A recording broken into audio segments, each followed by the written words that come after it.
BIC episode number 122. There is no one set topic. I'm feeling, though, there's a little bit of rantiness, a little bit of going off the beaten path, although we do have a couple of segments that we'll be talking about it. So even as I record this intro and I begin explaining it to you, I'm not sure where we're going to go with this. All I know is Eric has had a lot of concussions.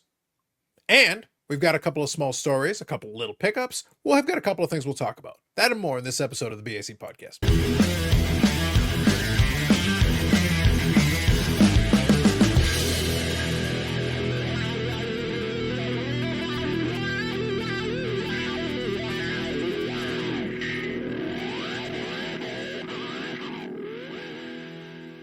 Under the watchful gaze of Brett Favre. You see, I didn't want to lie to the people, Eric. I didn't want to pretend that I had it all mapped out. So usually I've got a pretty good idea where things are going. This time around, we're just going to let... It's going to be a car wreck, and we welcome you to the show. Yeah, listen, we're going to let the fates take the wheel. It is what it is. It is what it is. But I will share a quick story, and then we'll go into the winner of this week's Silly Card of the Week and showcase some new Silly Card of the Weeks. But before I do that, I want to give a quick story. Before we ended up doing the recording, we did a little pre-chat before we do the record. I had a very truncated amount of time after I logged off work today. And that was because my parents decided that I was going to do a quick errand. And I said, hey, do you mind if I do this quick errand? And, you call my dad. And I say to him, hey, usual thing. I go, hey, well, I'll pick you up a coffee. We'll do a quick errand. All good. My dad loves to drive, so it's a good excuse for him. And great. He goes, yeah, I'll just drop off your brother at work and then we'll do it. Okay, cool. And then my mom wants to come along. Okay. So again, it's a quick errand. Just to be clear, I just needed to get... I needed dishwash detergent is all I needed. I just needed to get some dishwashing detergent. A bottle of dishwashing detergent. No, we went by Costco, Brandon. I avoided Costco narrowly, but we went to the Costco gas station because my dad needed to refill gas. And while we're out there, then my mom needed to grab something at the grocery store. A full shopping cart later. that I then load, offload, take it to the house. I'm sitting there like, and while we were doing all this, since my mom is grabbing stuff off the shelves, I'm like, all right, you know what? I'm going to grab a couple of things then, because you're already filling the shopping cart. The shopping cart's getting filled either way. So, and I'm going to have to carry this shit in and out. So you know what? I'm putting a couple of things in the shopping cart. It's fine. Whatever. I took my dishwashing soap and all that. But then one of the things I grabbed those little Bistro Rice's instant rice things because by the time we're done, I'm basically back here with not a heck of a lot of time and I got to make a meal real quick. And Mom was like, oh, why'd you get the Bistro Rice? I thought you were going to make rice. It's like, because I'm going to record a podcast in like an hour and I'm going to have no time left because I had to fill a shopping cart. I may have already prepared for this. I was prepared. You got to prepare sometimes, Eric. But the good news, it wasn't a total loss. The good news is after I filled up the gas tank for my dad and we took care of all that, I do have a crumble cookie waiting for me in the refrigerator. Ooh. Yes. So not a total loss. I'm just saying though, sometimes you just want a single bottle of dishwashing soap because you want to wash some dishes and you wind up filling a shopping cart and loading and offloading a bunch of groceries. It's never easy, my man. It's never easy. The easier you think it's going to be, the harder it shall be. No, the moment my mom said that she wanted to get something at the grocery store, I immediately accepted my doom. Yeah. I accepted it. It was coming. It wasn't even a question. Like I know I've lived this life for decade upon decade. I know where this is going. And it means I'd better grab something that I can heat up because I'm not going to have a lot of time to make dinner. That's what it means, Eric. It means Carlos doesn't have a lot of time to make dinner. But nonetheless, at least I got a crumble cookie for my trouble. So not a total loss. We'll accept this outcome. But I just thought I would share that because that was a thing I was dealing with before I got on here recorded today. Okay. So real quick, I do have the results from this week's Card of the Week, so I do appreciate the results. We got 33 votes this week, a couple of comments, and a couple of likes, so appreciate the engagement either way. We'll see if we can bump up those numbers for next week. So I'll give you the totals. So our hashtag maturity, the Brandon special, got 24% of the popular vote. A good effort, a good attempt. Tuxedo time, people weren't appreciating the tuxedo. You see, this is why SGC doesn't carry as far as you think. People, only 12% appreciated the tuxedo. And Casual Friday with Trevor Linden got 64%, almost 2/3 of the popular vote. And you were questioning it, Eric. You see? You see? 64%. It is the only legitimate elections and vote in this world. I did see there was a comment under the votes regarding There my card. was. So I'm glad that it was useful. It did not win, but it was useful. Yes, yes, yes, indeed. Although, in addition to the one you're referring to, the Graded Gamer at the Graded Gamer said, "Does Eric pay for likes on these as well?" The answer is yes. She's just looking to cause trouble everywhere she goes. It happens, man. But look, question asked, question answered. There you go. So we appreciate it nonetheless. The only legitimate voting in this world. Mm-hmm. You know, I'd really like to give her a piece of my mind, but I can't afford to let any go. Well, you don't have much mind to give. It's the reason why you're no danger when zombie Ray Bork wants brains, because, well, you've got nothing to lose. Literally nothing to lose. Just saying. But anyway, all right. So that is the results from last week. Now we've got this week. So I'm going to start trying to incorporate. I will actually do an overlay. I'm going to actually, Brandon, I'm going to create a special overlay for this because I think Silly Card of the Week deserves it. But for this week, I'm going to keep it simple. For this week, I'm going to keep it simple. We're just going to put the little banner there at the bottom. We're going to go with that. And then we're going to say Silly Card of the Week is brought to us by AMG. We'll do a little scrolling ticker at the end. Going to have the podcast episodes. So we're recording this on a Monday. This will drop on a Tuesday.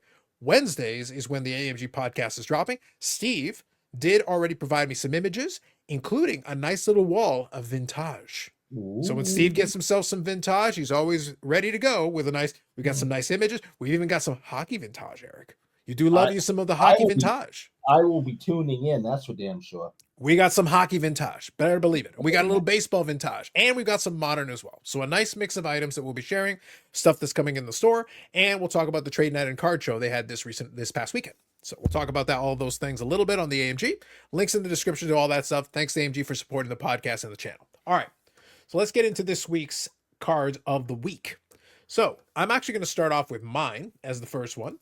And you're going to sense a little bit of a theme with Eric's, but nonetheless. First one, though, is a little bit of a callback to some of the previous weeks.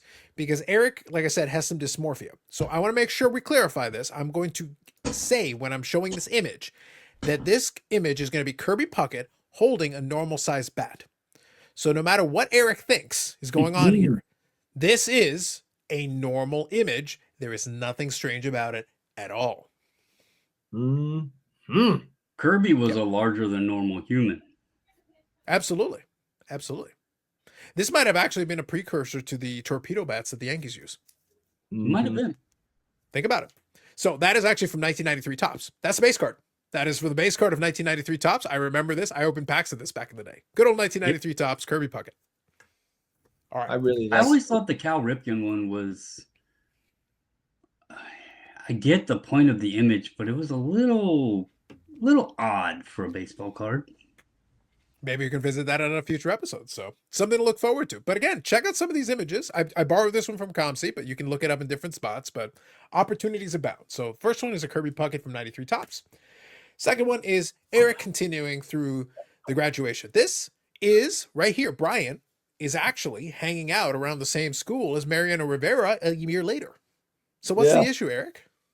I just think these things are hysterical. I mean, you're telling me you just find polo shirts hysterical? No, I love me a good polo shirt.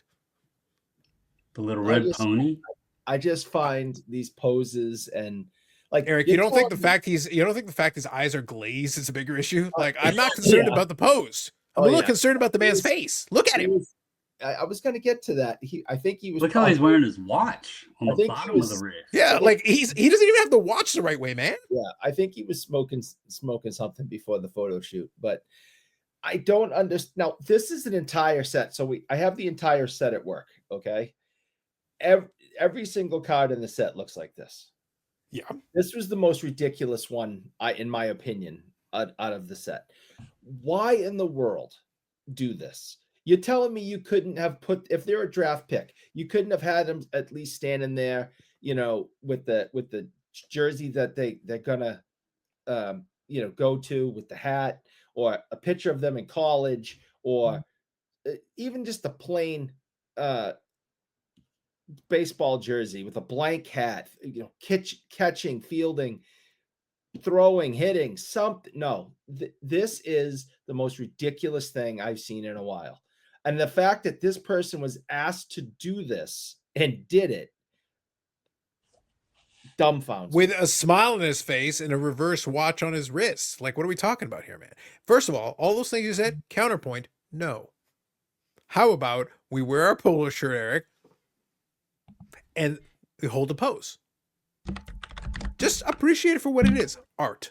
Modern art. This is just ridiculous. And when this kid gets his rookie card and this is it, he couldn't have been like, I've made it. He must have got it. Oh, and said, contraire, Eric. He was thrilled. yeah. Look at him. He's He goes, always right. you know what his reaction was, Eric? Contrary to what you believe, his reaction is like, fuck it, I'm look good. I guarantee it. Listen, I grew up in the 90s, and I can't tell you how many stupid ass pitches like this were taken at school pitch a day. Look, all I'm hearing, Brandon, is a man who wants a polo shirt. He did make Just it to wants the a- big league. There you go. See, it worked. Not, that's our not second very good. Not very good, but he did. Well, make he it. doesn't know how to put on a How watch, he played. Brandon. He doesn't know how to put the watch on properly. Like, there's confusion. Brian Barber has had a lot of concussions, is what I'm trying to say. Yeah, well, it's not something to be made fun of. Just throwing it out there. All right.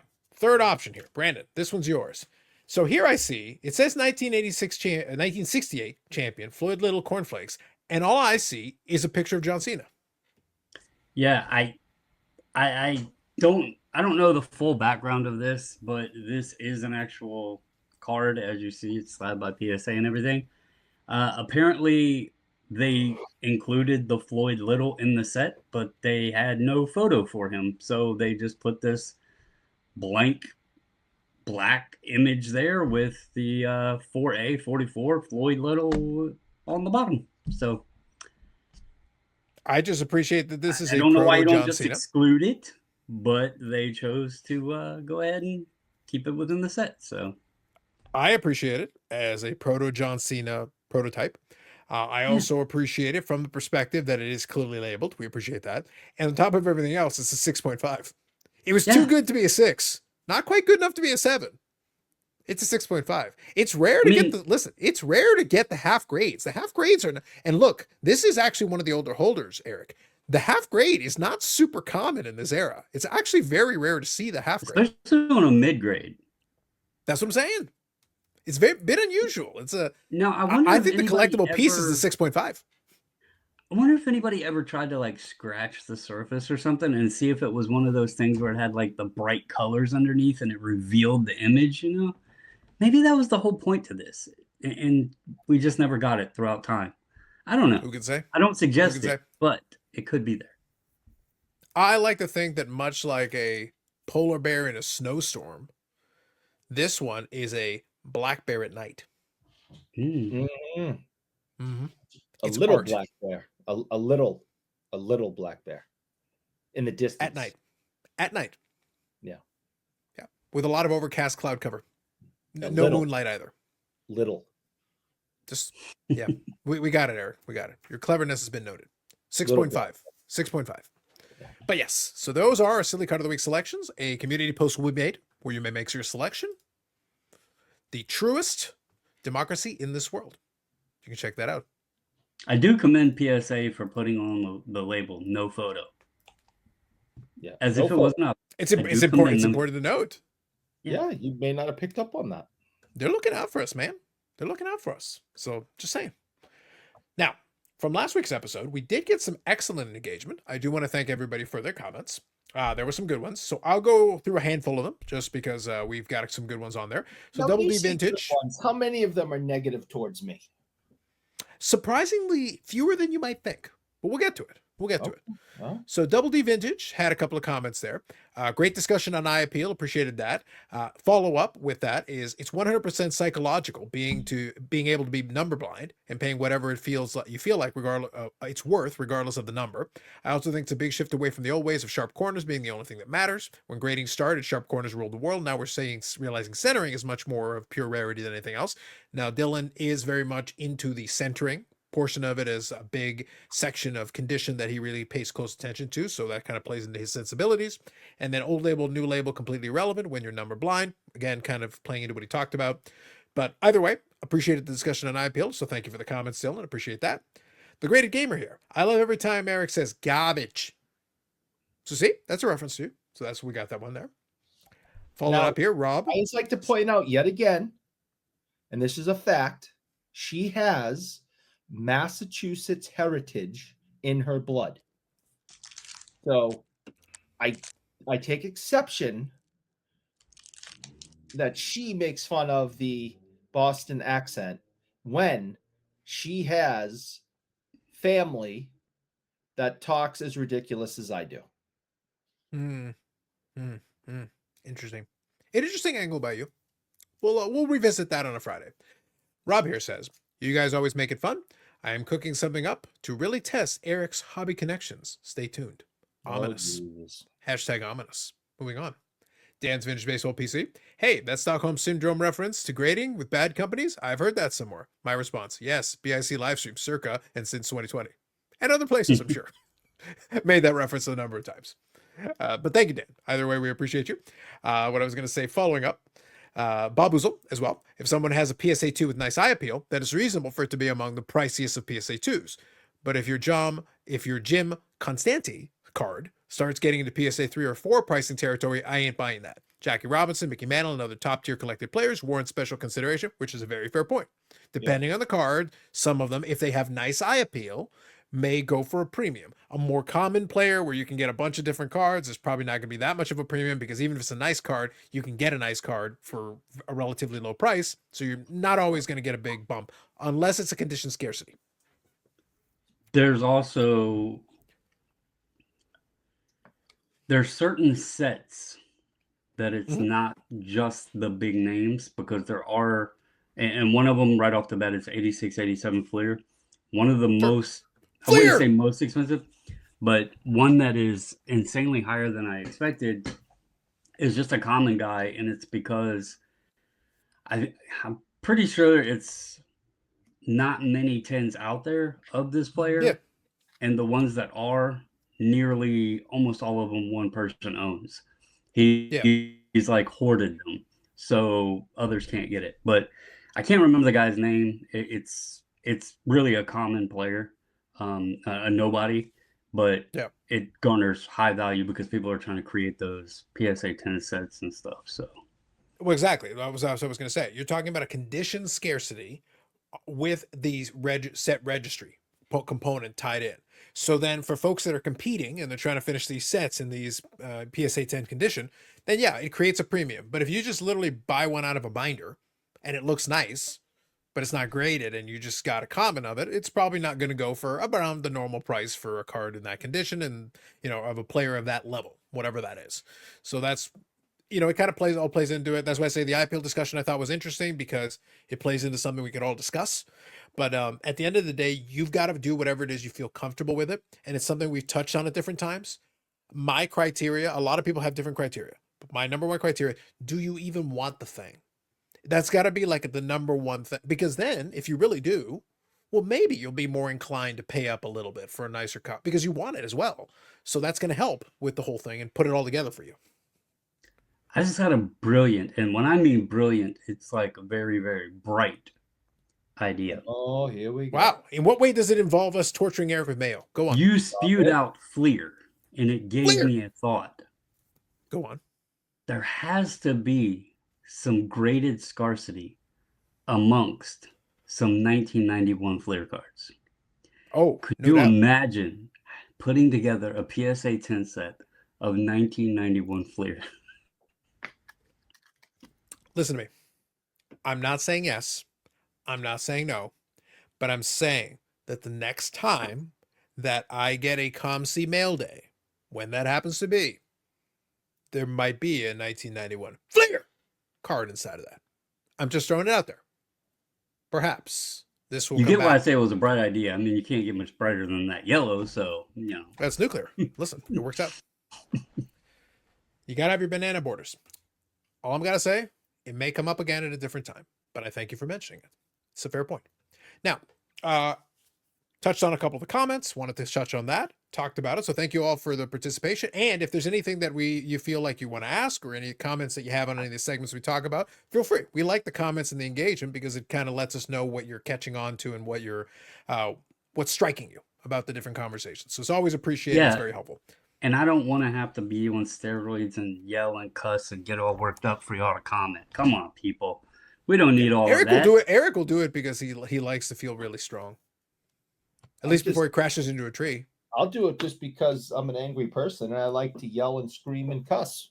Yeah. He does it for the love of the game. Truly. It's true. Now, little segment here that I want to talk about. I want to talk about a couple of pickups this week. So I've got a couple of categories of them, and one of them may actually lead us into a bit of a conversation. What I'm going to do though is I'm going to show one, and then I'm going to open it up to the guys to show one or two. You guys can show as many or as few as you like. Just we want to have a couple to talk about. But then I'm going to save one for the end because I think we can branch off of it and have a little discussion about something we've talked about a couple of weeks ago. So it's actually closing the chapter on one of the discussions we had on this podcast a couple of weeks ago. So first order of business, I would like to talk about the following. I did purchase an item on eBay, and it's one of those things where I was looking into it. There was a possibility I might make a deal for it at Expo, but this one came up, and it goes back into last week's conversation. It's about, do you want the thing? Is the price point make sense to you? You know, if it works for you, then great. Like sometimes, and you figuring out what you want to pay for a thing. How interested are you in it? How much are you comfortable paying with it? And these are all factors. So I'll show you the card and explain a little bit of my thought process on this one and where I wound up on this one. And if you'd like to look it up on TerraPeak, you certainly can. I'll be able to show it to you, but I'll give you the totals. So I'll give you all the information anyway. So this one is from one of the new iterations of the cup. So this was the cleverly named, and I'm putting that in quotation marks, cleverly named, Materialistics. Haha. We'll come back to that. Regardless, it's a decent card. I like it for what it is. The picture with Medano on top makes me laugh. If you look at it closely, you'll see why. You bought another one recently with that same picture. Yep. Did he lose a bet? Somebody playing a practical joke on him and gave him like Joe Newendike's helmet or something? What happened? It isn't, man. I don't know. Maybe it was picture day. You had to have what I have. But somebody at Upper Deck decided to make it. So this one came from the cup. It is numbered to 15. On-card auto, which is always nice. Appreciate that. And this case, we've got a patch piece to go along with a stick piece. Both game use. Great. So from this perspective, all good. Now, this is one of those ones where it kind of goes into conversation we had last week. The thing about it, so this falls into kind of a Venn diagram of stuff I collect. Obviously, I collect Medano, and I like the certified autos. The game use memorabilia piece is a nice bonus to me. I like the stick piece on there. It's got a little bit of wear going on. It's got a little bit of color with it. The patch piece has got a couple of colors going to it as well, which is great, with a little bit of break with the seam and everything. So all good. So I was like, okay, this is cool. The person had listed it a couple of times. The price had steadily come down. It finally got to a price where I was comfortable with it. So I kind of had to ask myself a question, though. If it was on the table at Expo, what would the price point be where I'd be comfortable with it at? And I had to kind of figure that out because it's tough. And I'll tell you one thing that kind of happens with me, Eric, that I kind of do. I buy so much stuff on eBay that I usually am looking at the American dollar total. I'm not necessarily converting it to Canadian. Now, in this case, it was a Canadian seller as well, which is actually nice because it saves me a little bit of a headache and allows me to have it shipped directly. So right now, this is a picture, but when it comes in hand, I'll showcase it on a video. But I wanted to talk about it because the thought process is the thing that I wanted to focus on here. I like the card. I think it's reasonable for what it was. So they had it on for $370 is what they had it on. It was in an auction. I knew it wouldn't get a bid because the thing is, I don't think the price is unfair, because I think if it was on the table at Expo with a $400 sticker on it, probably I probably say 340 or 350, right, and we probably wind up around that total. But the point is that when I'm looking at it on eBay and it starts off with a really high starting price, it discourages so many people that the likelihood is you're going to win it with a one bid. So the question was I comfortable with paying that price up? Or did I want to let it completely finish and then maybe it runs through another cycle? Maybe it runs through another cycle. But again, if it was just on the table at Expo with a $400 price tag, I probably don't flinch at it. So maybe what this comes down to is what I said last week. You got to make the call. I'm interested in the item. Okay. Could I try to squeeze it for a little bit less? Probably. I probably could. But the question is, if it had been on the table at Expo in a couple of weeks and somebody had put that price point on it, would I have paid it? The answer is probably yes.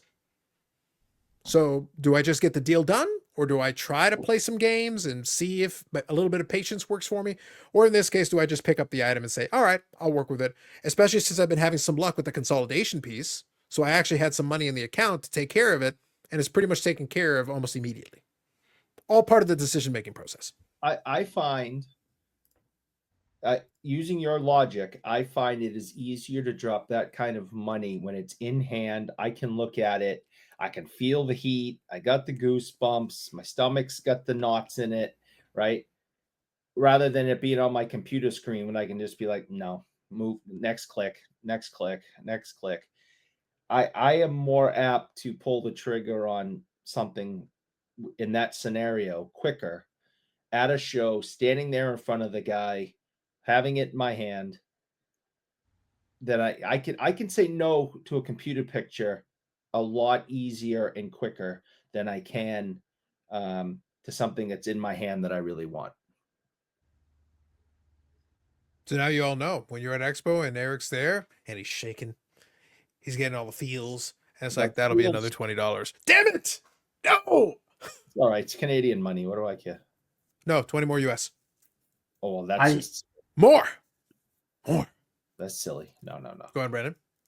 I think in this particular example, it's much easier to know, like, what range you want to be at on this, because you've been buying Medano for a long time, right? You have other copies that are similar to that. You know kind of what you've put into those, so you can kind of gauge what you would like to be at on that. I think it becomes more difficult if it's something that, like, and I'm going to throw vintage baseball out there, when maybe you're just trying to get Hall of Famers and you don't have a bunch of this guy, and then you're trying to gauge between the grades and the numbers and the eye appeal and all that stuff. That's when it becomes a lot harder to nail down a number. You with I'm losing my voice.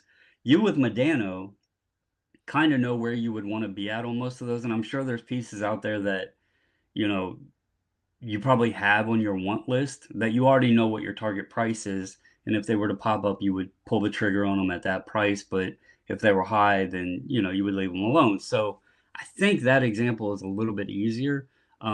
Someone who doesn't buy Medano, looking at that, you said it was 370 US. So that was 370. So let's convert it to US dollars just to make it apples to apples, because I'll give you a comp on this. That's probably 300-ish US. 259. 259. So for that, you know, I like the stick showing the use. Yeah. The patch was, you know, sucked that part of the patch was white. The jersey was white, but still decent. But having the cool, you know, the use and everything, the wear on the stick, that was pretty cool. The picture, somebody at Overdeck needs to be questioned why you're using a picture like that on a product like the cup, especially on a nice card like that. There's only 15 of them. You know, who knows when another one will pop up. I think that's absolutely a good price, especially on a PC guy. So, yep. Now, just to give context, because I wanted to first explain it, Eric, without context. But now we'll add in, because obviously I do watch this market very closely. I'm constantly, you know, have my eyes open to this.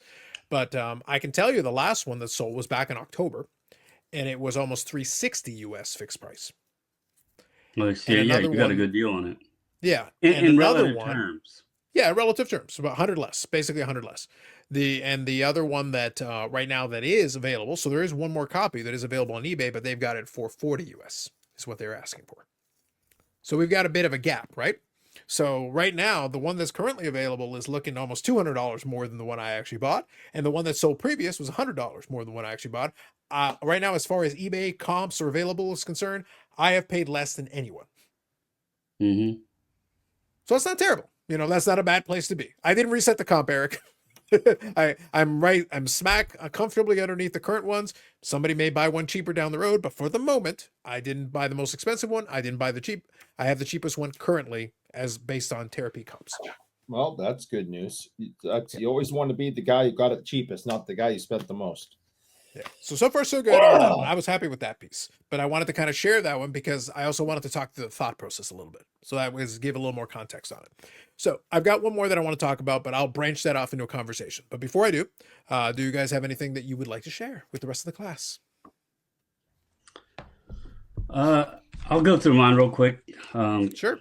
I have a few that I've picked up. Those that don't know, one of my big baseball PC guys is Michael Taylor, and I've came across some ones that I've never seen before. This one is kind of hard to tell that it's anything special, and my camera's not doing a very good job. But the Topps logo up here is gold foil.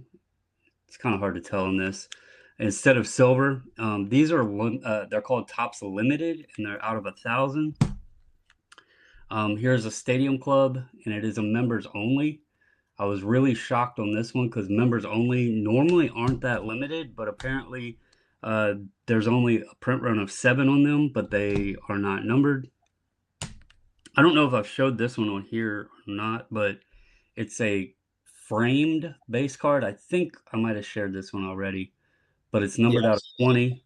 Yep. And then I was able to get the gold all access credentials out of 10 of Robertson.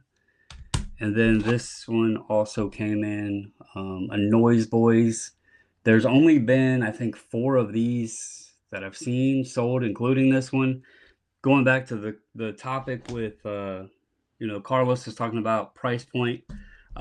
This popped up, and I didn't check. Well, let me rephrase. I checked Terapeak, but on the since we've had this conversation, I do want to mention this. When you're on the mobile app, you cannot go to all sites. Yes, and so I was true. on my phone downstairs, watching TV, browsing eBay on my phone, and I didn't see any solds because the only ones that have showed up are Canadian sales. So I was just going off of what I felt, this was worth. And it came out to $98.96 US, so just under $100 on it. But knowing that these don't pop up, I thought that was fair. Now there was one that sold, I guess, a month prior that was on auction. So mine was $76.93. The shipping was expensive. There was $13.98 shipping, so I had to account for that. All in, I was at $98.96. The one that sold prior on auction was $60.60 plus shipping. So I paid a little bit over the last person, but it's one that, who knows when the next time one will pop up. And I like that insert set. It's another one of those 90s kind of nostalgia, iconic insert sets. And so I was happy to get it. So yeah, for sure. I think some solid choices, and that we'll come back to that because that's been a reoccurring theme when we talked about where you've got the not numbered short print and how that creates a weird of a wonky thing. And we'll touch on that here in a moment. That's why I want to save the other item until we get to that, but we'll come to that. So Eric, you got a couple of things you want to share with us? You got a matchbook, you got some fanciness there. Anything you want to touch on here? Yeah, I went to a very large card show over the weekend. I picked up some stuff, plus some eBay stuff came in. I won't go through all of it, but here's a couple of really nice pieces. Thanks to our friend Paul V, who kind of turned me onto this on eBay a week or so ago. 1933 Eddie Shore matchbook. Now remember, every time you hold it, you must also recite old time hockey. And yeah, old time hockey, Eddie Shore. Put the foil on. So it's a full sheet. I saw some of them for other players where the striker had been torn off, or this had been torn off. So it's a full piece. It's got a little bit of damage right there, but from 1933, yeah, I think this is in pretty good shape. So this is the oldest Eddie Shore piece I now have. So I'm pretty happy about that. Fancy. Got another 6970 autograph card. This is of Ted Green. Ted was a notorious non-signer, signed very little in his life. And when I saw this at the show the other day, I worked it into the negotiations of another card I'm about to show you and bundled. So I got this really nice 6970 O-Pee-Chee autographed Ted Green card. And that came with the banger, the big time. The one thing I thought I'd never have, due to cost and scarcity. But I finally have one of the hardest autographs in hockey, Ken Dryden. So this is a Ken Dryden autographed in-person card. It comes with the JSA cert. It's done in blue ballpoint pen. This is a second-year card. Yeah, I couldn't believe it when I saw it was there and available. So I jumped on it. It cost me a lot of money. It's more than I usually spend for a single card, but Ken Dryden does not sign. He, you know, Is That's true. when you he say just it's more than you usually, is that lemon usual we're or past Hal we're Gill usual? past lemon ding dong. So is Hal effing Gill level. Yeah, this is Hal effing Gill That's level. full Hal Gotcha. effing Gill. Okay. Full, yeah, full. Like Mhm. a rare Hal effing Gill, you know. So I don't know how much you know about Ken Dryden, Bobbles, but I know Carlos knows that this guy had one of the most remarkable careers in hockey history, and he does not sign autographs. He has like sued or had issues with Upper Deck about putting stuff, even pictures of him on cards, and had cards pulled of him from Upper Deck years ago. He wants nothing to do with this hobby. He doesn't want anything to do with it. He doesn't want his autograph being sold. He doesn't want it on Upper Deck certified cards. He wants nothing to do with it. So to find an autograph on something of his is rarer than most. So when it was Question for that. Yeah. Mhm. And not, hopefully this doesn't dissuade anything, but how confident are you with the JSA authentication? Have you seen other examples of things? Because I've always questioned, like, how do they know if the person doesn't sign? Like, where are they getting examples from to compare it to? So are you confident that Yes, yeah, okay. I have seen some in person.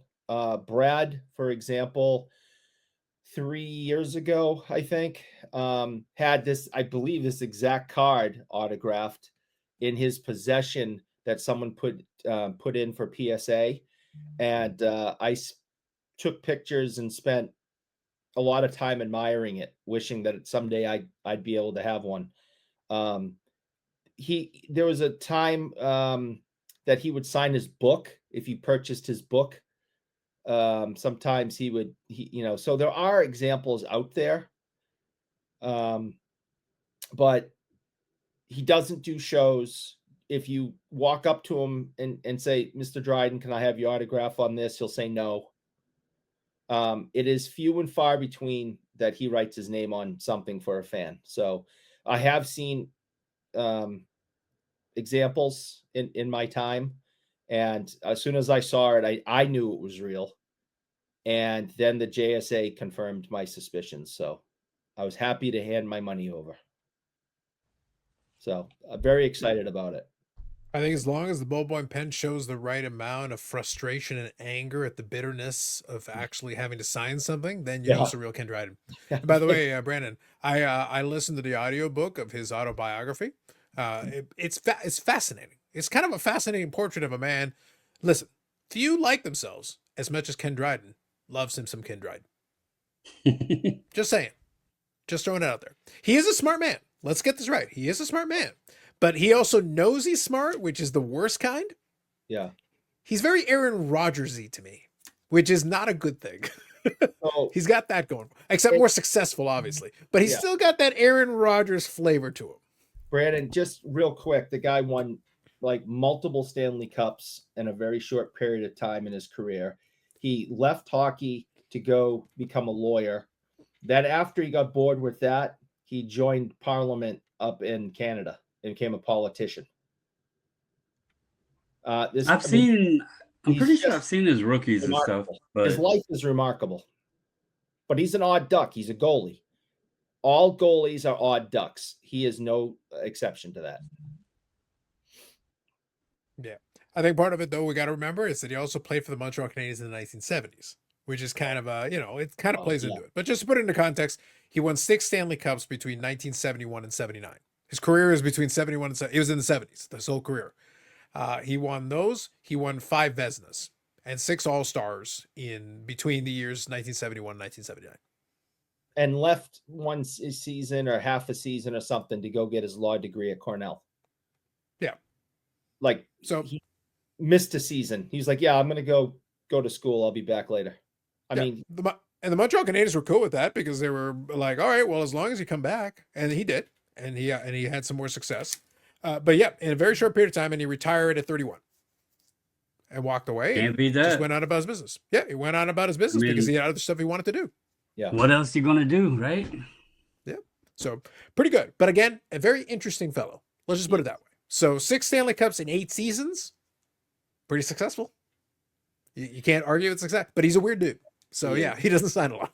So I am very, very happy to have this. I'm very excited about it. It's definitely one of the jewels in the autograph collection. It just, I know one day Eric's going to be on here saying the same words when he finally gets himself a Jason Robertson autograph. I get it, Eric. Dare you dream of such lofty heights? And the pump emoji will be on the screen on the video when those words left his mouth. Just so y'all know. And we'll talk more about this on Friday, I'm sure, with more jest. But after I left the show, I went to work and said to the owner that Ray Bork is in town doing an alumni game, raising money for his charity. We should give him a call. And he goes, well, when is the game? And I said, it was earlier. He's probably done with it. So he calls him, and I kid you not, he's like, I'm about to drive by your shop. So like from the moment I said, we need to call Ray Bork to him showing up in the shop was like 8 minutes. So Ray came in, and when he came in, I had him sign a couple of things for me. There's a patch card he signed for me. There's another patch card he signed for me. This is one of these carved in time, engraved. And I can just put that back up for people. So I had him sign a McFarland base, and I had him do this. I had Andy sign this for me last time he was in town, and I had Ray sign this yesterday. So it was good to see him again. And if you follow this channel, you know that I raised some money for his charity. New Year's, doing a 2.5 hour, like 40-mile bike ride in the garage on New Year's, and we raised like $320. So I gave him that check yesterday, and he was very appreciative. And I posted that on my Instagram and thanked everyone. So I'm sure jokes and hysteria will take place on Friday regarding my meeting with Mr. Bork. But oh yes, we will discuss what wasn't signed, which should have been. We will discuss. We will come back to that. Okay. So now that that's done, one more thing that I'll show here, and then a card that'll lead us into a discussion. So thank you all for participating. Hopefully you enjoyed it. This was a more visual segment. So on this one, the silly card of the week is a visual segment. You get the most out of it if you're watching. But this was a visual segment. We're not going to do it every week, but if I think there's something interesting or kind of fun, like literally I'm going to show 2 cards this week total. But I think both of them, one of them I wanted to talk to the thought process, and then this other one will lead us into a discussion. So if I think there's something like that, then we'll touch on it. Or if there's something interesting or cool that I think would be worth talking about, then we'll include it. Now, real quick, I wanted to share this one. This one I actually found out about not long before we hit record, because this is not my card, but it was. And it plays into the consolidation effort. So I was actually kind of interesting because I came across this on scrolling through my Instagram, and it was this card of the Not Swell Fella. Now, This card was part of my collection. It was in my possession. So this was the Ultimate Materials Bret Havre. That was the jersey numbered copy.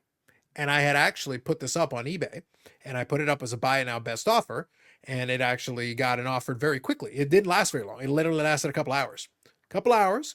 Purchase was made. Didn't recognize it at the time, but it turns out it was purchased by This Film Not Yet Rated, who is one of the gentlemen who hangs out on the IRP live stream. So for those folks that know this channel, he is one of the gentlemen that's on there. I didn't realize that he actually was the one that had bought it, but I sent it to him. It was a bonus that it was a jersey numbered card. I figured some people would appreciate that.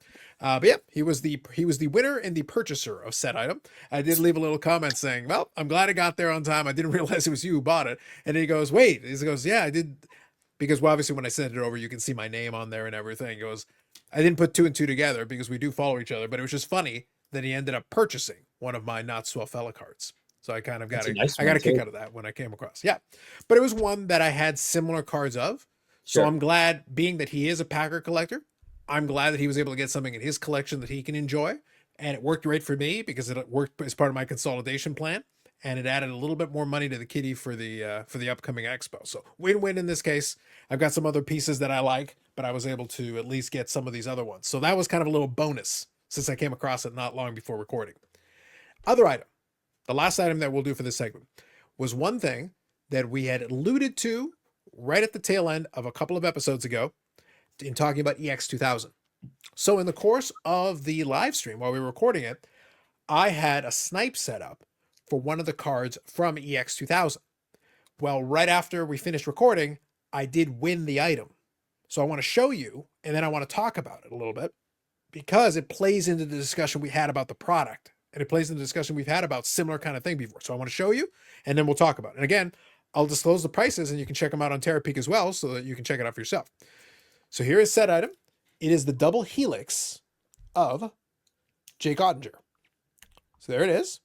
In hand, I do like it. So you can kind of make out there. I don't know if you can see that, Eric. There's a little bit of kind of a shine, like a metallic kind of thing going on. It's a wave happening. Yeah, it plays in the light very nice. It's actually kind of cool. In hand, it's got kind of this, metallic, kind of liquid metal kind of thing. And that's what they went with. And this is, so there's the back. So it's called the double helix, and they've got a gold version of this as well. So it's got a kind of cool effect in hand. It's kind of neat. Now, the thing is, these are a case hit. Okay. As far as the odds, these are actually fairly difficult to pull. And a couple of there's a Gretzky in the checklist and some other great players in the checklist. The Ottinger is one of these that you can find for the Stars. And I've got a little mini PC of Ottinger, so I figured this was appropriate. But the key was at the right price point. I'm not going out of my way spending big money on Ottinger cards. This is a case hit from that product. Now, a couple of important factors. We talked about this while we were discussing the product. The product still is about $230 US per box, give or take. That's right around that price point. I think David Adams has it at $229. So basically $230 US. All right. In Canada, it's north of $300. So 300-ish bucks, give or take. This was purchased from a Canadian seller. So it saved me, again, some hassle. So fine. But I still have to pay sales tax on it, right? eBay charges sales tax. But all in, including sales tax, shipping, which was a little bit high, just for the record, it was a bit high, the shipping that was on there, but fine, whatever, saves me a little trouble. But all in, including the shipping, including the sales tax, including everything, this was $72 Canadian. Now the thing, again, the box is $300. Right. Mm-hmm. So that's a case hit. It's a case hit. Right. I'm hearing you. So that's supposed to be like, you get the case hit and you're like, Mojo, yay, streamers, yeah, fireworks, something. I don't know. Something.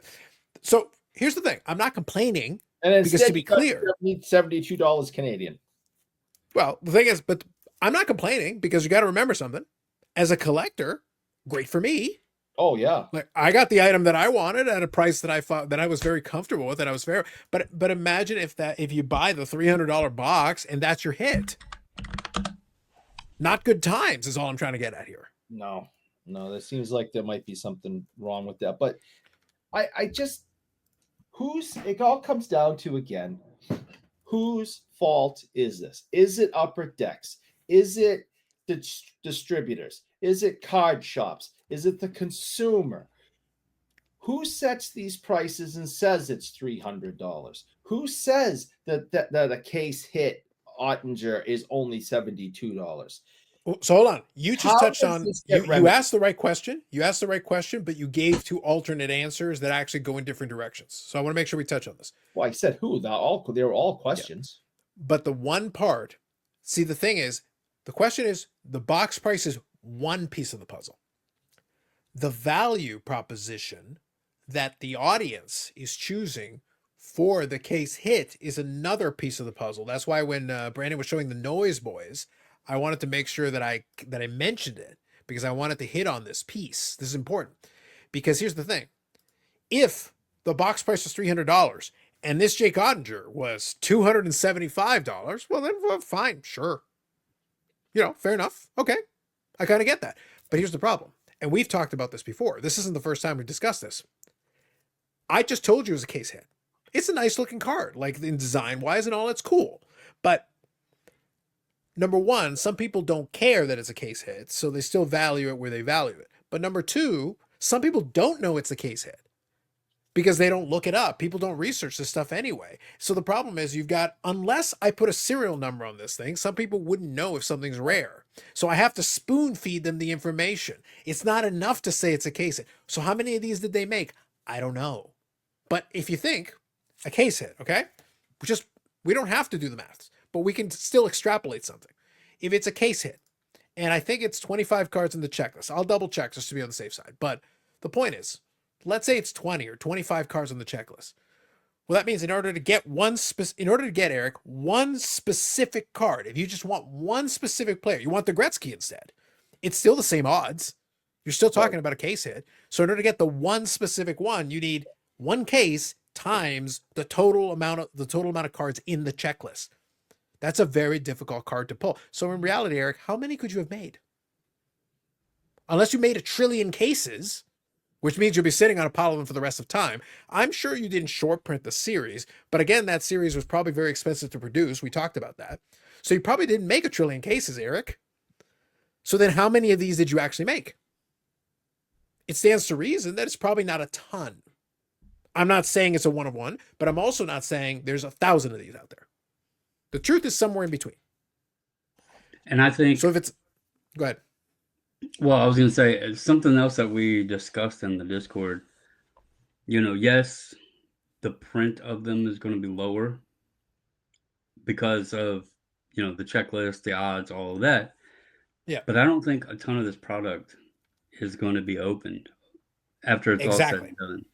That's going to be another piece of the puzzle. Even if they printed 50 of them or 100 of them, we may only see 20 pop up, if that, So there's different levels to creating the scarcity of it, whether it's, people want to say it's false scarcity.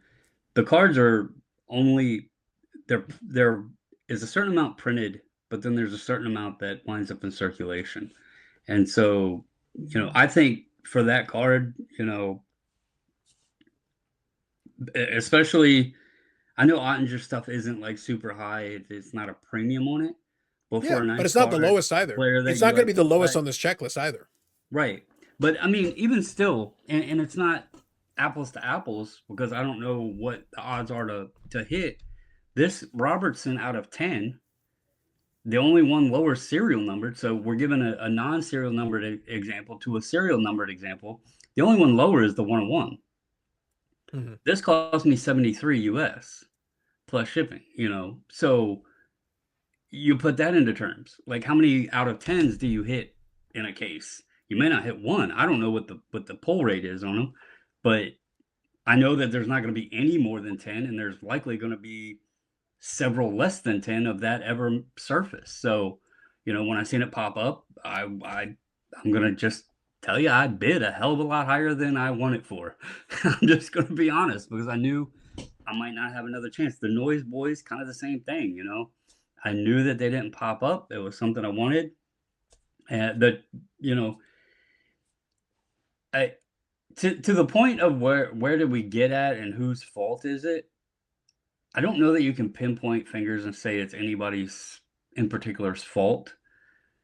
But I do think the scope of the hobby has changed that's put us in this predicament, and not just with EX, but with most products in general. We have evolved very rapidly over the last 5 years to where there is a ton more product opened just by the sheer number of more people doing breaks and stuff. That alone is allowing the manufacturers to up the price. It's allowing them to print more and still sell a ton of product because of that alone. Then you take the growth of the hobby and the people that have came in here. You see post after post after post daily of, whether it's retail or hobby format, people buying boxes. Eric, you work in a shop. You see people coming in just pissing away money at like it's nothing, chasing and opening the boxes. So you have that aspect that has grown. So whose fault is it? I think it's actually our fault, everybody inside the hobby, because it's grown to this. And I'm not saying us three in particular, because Eric doesn't open product. Carlos opens it on occasion. I haven't really opened anything in a couple of years because of what's happened with it. I've reverted to just buying the singles now. But a lot of people still have that itch that they need to rip. They need to rip. I also was thinking about this because we see it happen a lot, and I know it's a thing. I think content creation has added some aspect to it, because a lot of people, especially if they're a monetized channel, they don't care really about buying the boxes, because at the end of the year, they're writing them off. You can subsidize it, yeah. Yeah, so they're spending the money on it, but at the it becomes a benefit instead of a hindrance, and then you get the cards out of the product as well. So I think there's a lot of flowing pieces that are putting us where we are. I am happy that I've gotten back into that comfort zone of shopping, looking for what I want, knowing what I want, knowing about what I want to pay for it, and going that route rather than the box route. So if people want to continue opening, I'll continue hunting for the things I want out of the product. So, but anyway. Now, I think though, I want to parse this out a little bit, because I think there's a couple of components we can take. We can break it up into a couple of pieces that I think make it interesting. So one thing I want to add here, what I was talking about a little earlier, the checklist is 25 cards. Mm-hmm. So in order to get a specific single, and in this, you got Gretzky, you got McDavid, you got Jack Eichel, Brad Marchand, Brodeur. So you've got some new and old players. You've got a combination there. There's a Mario Lemieux in here. I'm sure that'd be a cool pull. So there's some good stuff there, new and old. You got Crosby, you got Ovechkin, you got Lindros in there. That's an interesting one. Draisaitl, Matthew Nyes. Real quick, you got Connor Bedard in there. Go ahead. Do they have these set up? Because since they have the modern players and the vet players and Hall of Famers, Upper Deck does this little tricky thing sometimes where they set players as tiers. So did they do that with this by chance, or is this one? All of them are 1 in 288 packs. Okay, because I know sometimes they'll tier them out, and it'll be like a tier A, tier B, tier C, and then the odds are all janky. In this case, it's across the board. Right now, it's 1 in 288 packs, regardless of which one. So 1 per case. So any one of these that you want is 1 in 25 cases to get the specific player. That's a very difficult pull, Eric. Super difficult. 25 cases to get one. Now, if that isn't bad enough, there's the gold version that's 1 in 10 cases. Yeah, there's just multiply it by a factor of 10. Multiply it by a factor of 10. And I can tell you right now, I could hit buy it now on the Oddinger at full price. It's not 10 times what I paid for this. So the odds don't match up. It doesn't jive to the pricing. That doesn't work that way. It's still a little higher than I want, but I can't tell the guy he's being ridiculous when it's a 1 in 10 case hit. I don't think you're not being absurd. It might be higher than I want to pay, but that doesn't change the fact that you're not being absurd in relative terms. By the way, just for the record, with the exchange rate and everything, this works with that full amount that I talked about. This works out to precisely 50 American dollars, all in. So just to put it in context, exactly $50, 0 cents, $50 even. Sure. Yeah. Okay. I'll take it. But again, you got a $230 box. So you're not even covering a quarter Case hit, and you can't even get a quarter of the box back. I'll be honest, the Stardate Robertson that was out of 25. I haven't seen a sale on Terapeak pop up on it, so I don't know if the seller like has a shop and they just removed it or what. But I'll just be blunt on it. I could have bought it at 45, and I wasn't interested at that price. I don't like the design of the card, and just because it has a serial number like that, if I liked the card more, I would have been more interested in it at that price. But that shows there again, that's out of 25. So tough hit. There's multiple levels of that card, and $230 box, and I didn't want to pay $45 for the card. So that's either me being cheap or just not liking the card. But either way, a little bit of column A, a little bit of column B. You being cheap is always a factor. I want to make sure you're being cheap. 30 on it is where I want it. Sure. Yeah. So yeah, but so playing into that. So the reason I mention it is I'm looking at the relative value proposition of the box and the head. Now, talking about just the boxes for a second, because I want to come back to the education, the numbering versus not numbering. I want to come back to that in a second, because I think that's a factor too. But let's talk about the boxes for a second. The thing is, there's a lot of, obviously, people look at it and they say, oh, well, you know, if the box prices are cheaper, kind of playing into what Eric's saying and what he was asking earlier. But my thing is, we adjust based on that, though. Because if I took the same box and I made it $150 instead, that'd be much better, of course. That would be substantially better. Will go down. You know, it would improve. But then this would be a $30 card. We would just scale it back down. We just move it down. Make it a $100 box, Eric. Now it's a $20 card. It's still a case hit, but we adjust down. So the problem is you still didn't solve the problem. So a lot of times people look at it and they go, but if the box was cheaper, your cards would be $1. And it doesn't fit. You haven't fixed your problem. Sorry. We just adjusted the ratios down. Something else that we as a hobby can't, like, we had no part in, and I kind of alluded to this in the Discord. This product at this price, people probably would have seen a better return, and it would have made more sense at this price if it wasn't released at the end of Connor Bedard's sophomore season. Instead, if it was released during his rookie campaign, where there was a lot of hype for him and he was the rookie and the chase and everything else, people probably would have done much better, because you would have, you know, his value would have been better in the product. So I agree. But that's why I say I wanted to make sure that we touched on that. A lot of people automatically throw all that out there. Oh, if the box price was cheaper. Yes, but then you would pay less for the singles. You would just adjust yourself down accordingly.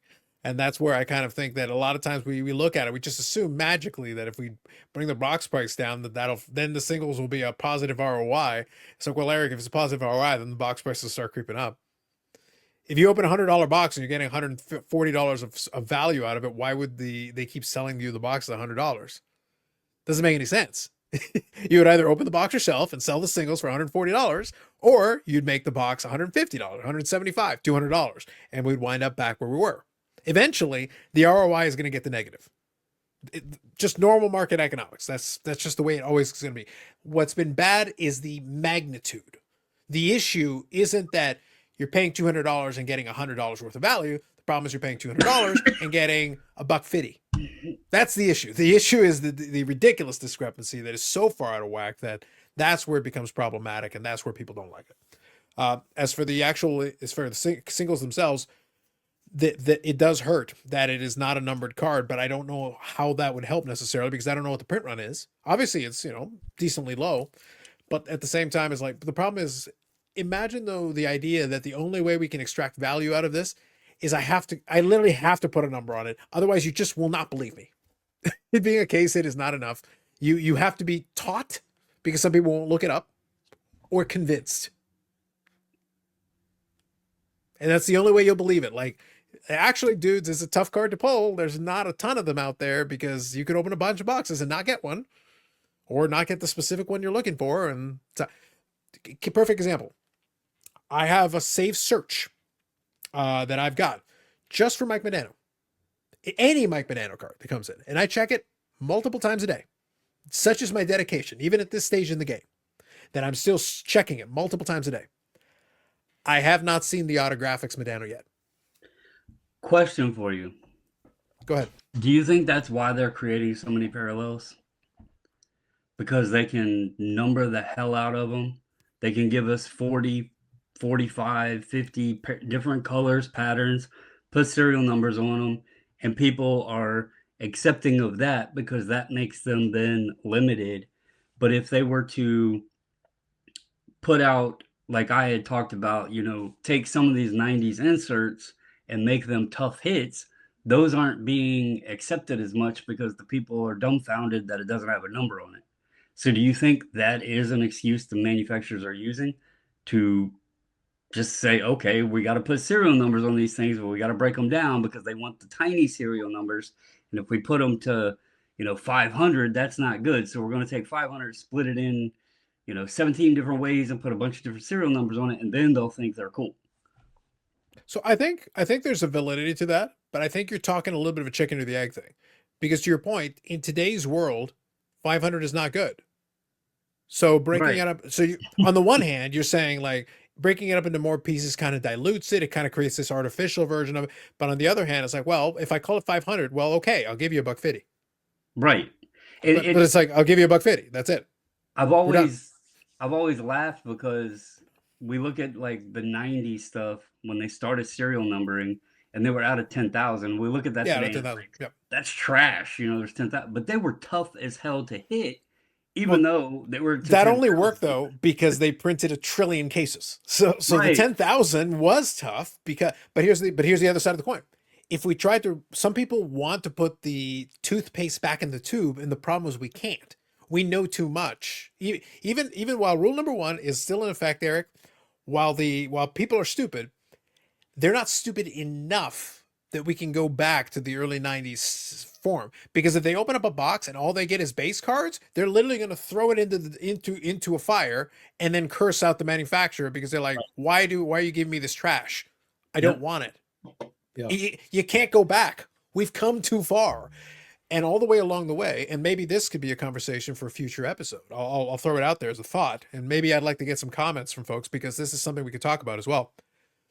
One of the contentions that I have, one of the thesis that I've thrown out there a million times, the hobby is not different than a lot of things in human nature. And trust me, I'm not getting too deep, but stick with me for a second. All I'm getting at it is that we get used to stuff. In almost everything, we get acclimated, I live in Canada and it's goddamn cold too much. However, and I hate it, by the way, born in Panama in July, I hate it. So, but you can still get acclimated to the point that when it's springtime and you're looking at the temperature and the temperature is just crept above freezing, I can go out there with my jacket open. This is the same guy who also hates cold and born in July in Panama, but you get acclimated to it. When it's cold, week after week, month after month, it's cold, like really, really, really cold. Eventually, you put a temperature mildly above freezing. Oh man, it's nice today. It's just you get acclimated. And then after the temperatures start rising for a little while, all of a sudden it's like, Jesus, I got to take the jacket off. Good Lord, it's hot. And then you get acclimated to that. And all of a sudden, the moment the temperature drops below 72, I'm translating for you Americans, the moment it drops below 72, oh my God, it's freezing.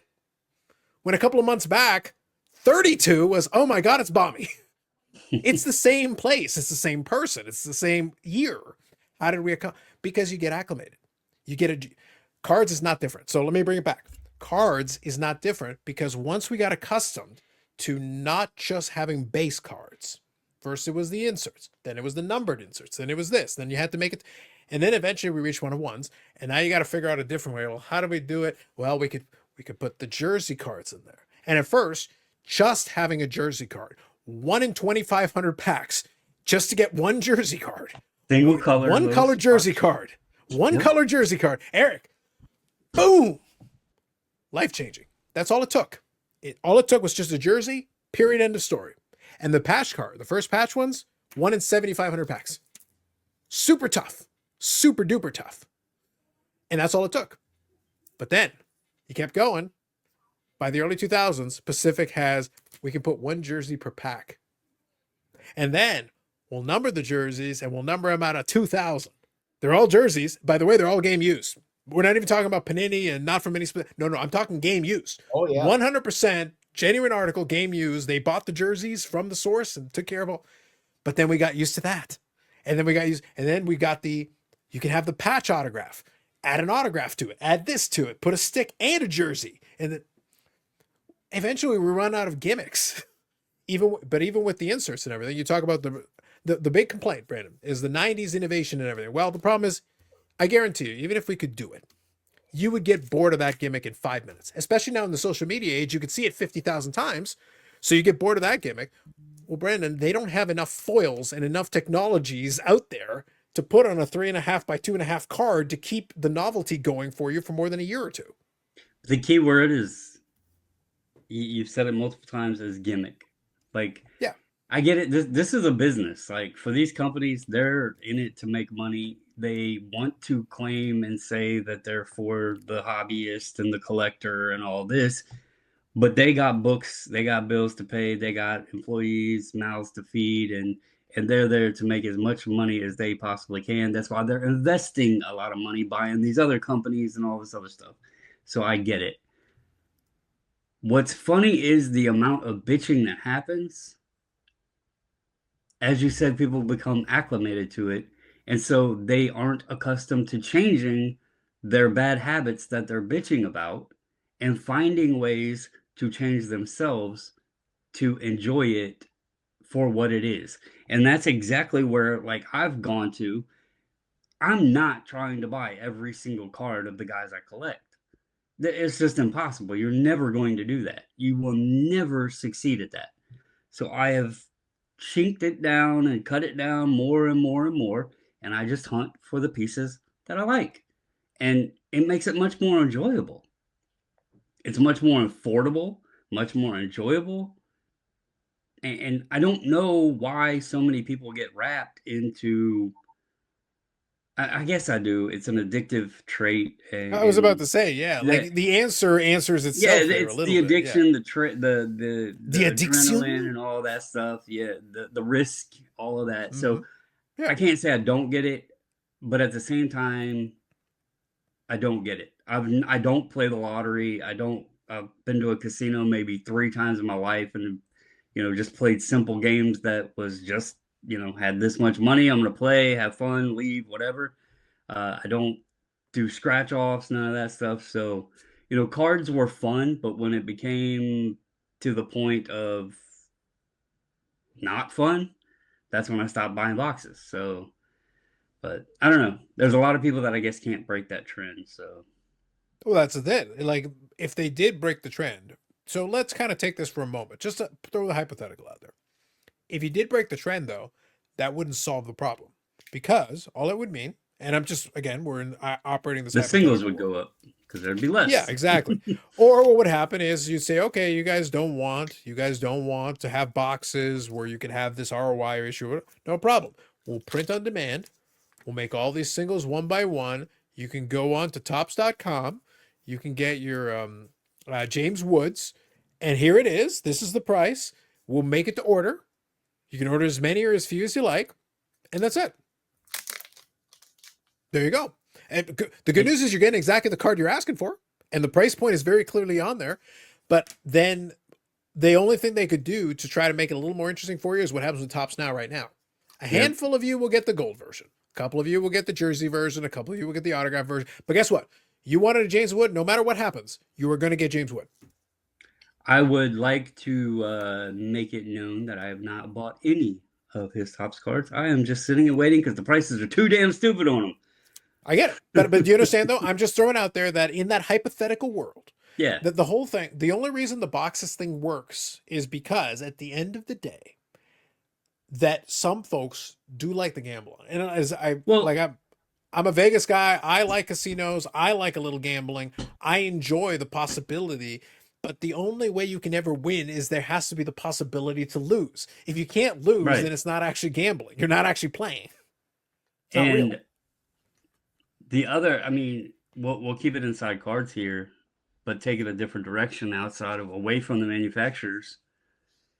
The other thing that people love to bitch about over and over and over is grading. Constantly. Like, everything is supposed to be a 10, even when it's not a 10. And I think some of that, and I've said it before, even though, I do bulk submissions and everything, I've graded cards, I enjoy having my stuff in a holder.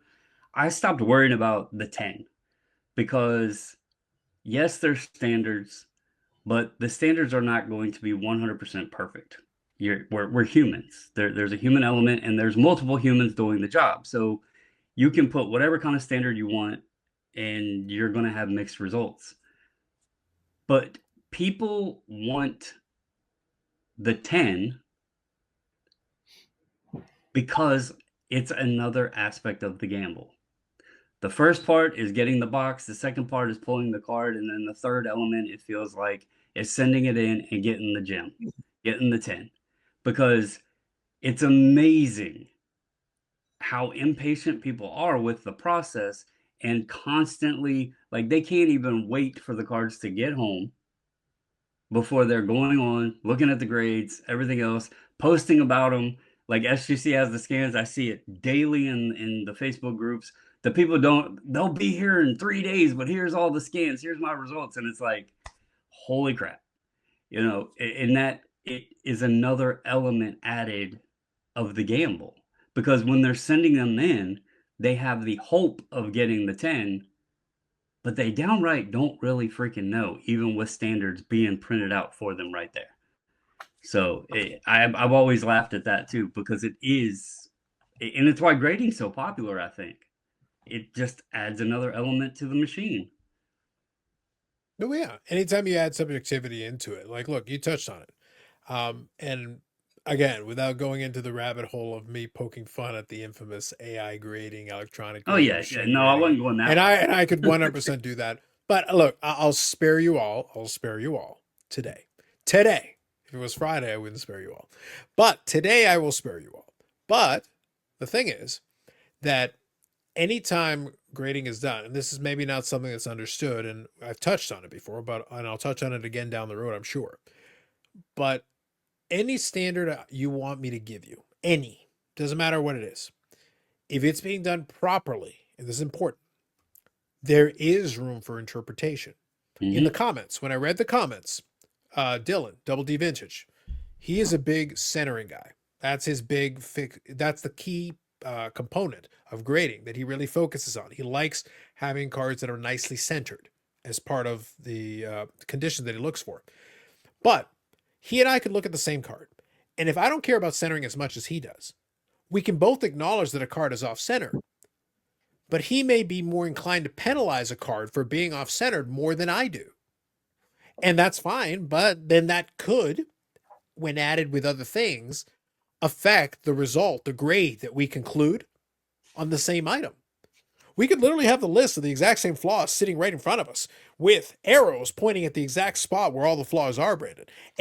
We could have 100% agreement on where all the flaws are. You and I looking at the exact same sheet of flaws, the same card, the same positions and locations, and have all the information at our disposal with nothing left out. And we could still come to a different answer to the question. And it's because I think the corner damage should be factored in more. We're both looking at the same thing. We're seeing the same information in a perfect world here.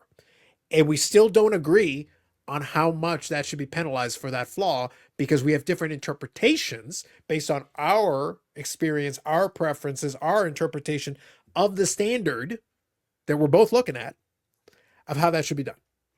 Because again, when anybody looks at, go ahead. I feel like part of and I haven't seen behind the curtain in a while. I know that some of them are using machine assistance for aspects of the process now. Like the centering. I've heard centering is one that I think can be done fairly well with a lot of those, I think electronic rulers, so to speak. Electronic tools or whatever to measure that out and everything now. So it's not 100% full human element, but we got 3 people here, and you're right. We all 3 could look at it and come to a different answer. It's part of it. The reason I brought it up is because I've always felt that you can argue which company is accurate or consistent. I think consistency is the bigger key, because if you're being consistent, then you're staying within your people are seeing kind of the same things. You can argue that, but I've always felt that, and even Alico3, he's made the comment. His quote is, you send it in, they spin the wheel. So I've always felt that grading still adds, and one reason it's gotten so popular, a lot of people think it's because of the value increase and all of that, but I really think it's become another element of the gambling side of cards. Well, yeah, I think the possibility of you getting something put into a again, and this is always where I kind of have a little bit of fun with this because we talked about in the past of how many graded cards we have in our possession, owning.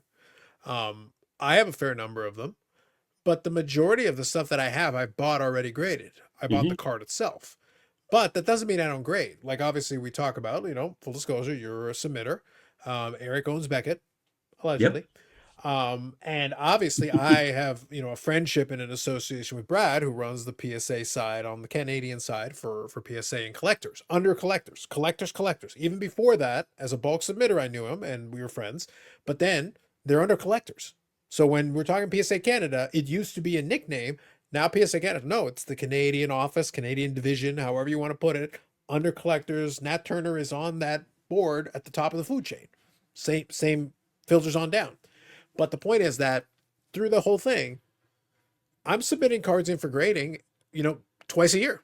Literally, I physically drop off the items at the expo. That's it. That's the full extent of my grading for the year, with the exception of stuff I'll do through ComC. I'll do a couple of CGC stuff for the wrestling cards. I will do, and that's basically it for CGC. My only SGC submissions in my entire lifetime were with ComC introduced that, capability. I've got a Chosen Rosen one, and I've got a wrestling card that I decided to put through that because I decided to try it through ComC. By the way, SGC is being a little slow. It's a couple of weeks late already. We're getting the third week. Getting there. Yeah. We're gonna. So anyway, the point though is, I'll grade with that, but it's only a handful. I'm talking like one at a time. One. And then even when I'm submitting stuff with PSA, like my biggest submissions are 10 or 15 cards twice a year. I'm not talking hundreds and hundreds and thousands of cards. But even then, I'm doing it predominantly for my PC stuff. 99% of it is my PC stuff because I just want it in the holder. So I'm not sitting there sweating. Oh my God. But if it doesn't come back at 10, what am I going to do? Like, I'm not freaking out about it. So I'm not submitting enough stuff or worrying about reselling enough stuff where that's a concern. So then the rest of it falls into place. If I don't like the price point, then I'll submit less or I won't submit at all. If I don't like, I feel like it's taking too long, then I won't bother with it. If it's something that I want, but I also have most of my collection is not graded at all. Yep. All of that's valid and all of that's perfectly fine.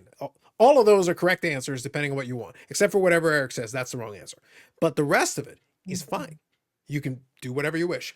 But that's the point. I can still operate in a grading world, but I'm not bound to it. I'm not required to grade any of my cards if I don't feel like it. Yeah, it would probably shock people if they knew exactly how many cards I've graded in probably the last 3 years, because I used to be the guy that was sending 100, 200, whatever every month, and I'm in the same boat. I'm grading just for things that I think would be nice in a holder, not worrying about.